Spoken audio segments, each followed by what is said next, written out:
Hey, this is Jill Foster in DC. You're also over at liveyourtalk.com. I hope you're having a fantastic day. It's gorgeous here.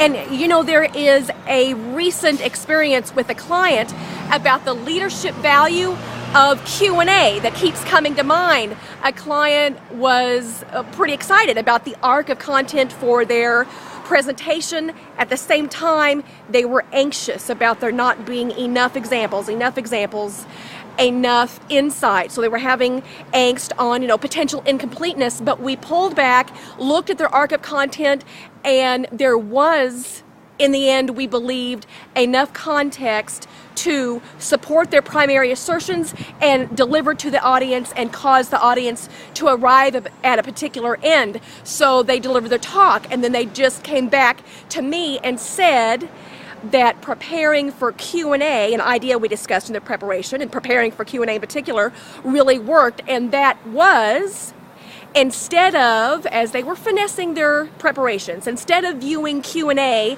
as a chance to be passive and let the audience completely take the lead in terms of offering their questions, they decided to take, the speaker did, their top 3 or 4 points and examples that they decided not to insert in their overall content arc. They decided at different quiet points during the Q&A to share those with the audience.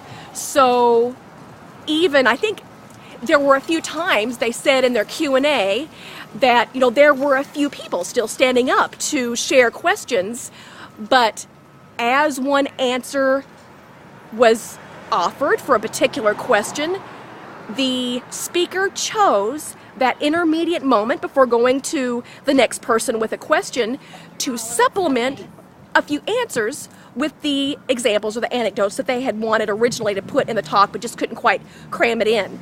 So certainly they fielded questions that the audience was hungry to share, but they also chose moments to lead conversation with particular examples and insight that were still outside the bounds of their talk, but they really wanted to share them in some certain way. So the Q&A forum turned out to be another arena to lead discussion and not just, leave Q&A as a place to be passive. It worked out really well. That is a speech tip on DC Street, FYI. I was trying to be clever and it failed. So that's a tip for speech on the street. I was trying to think of a quirky name.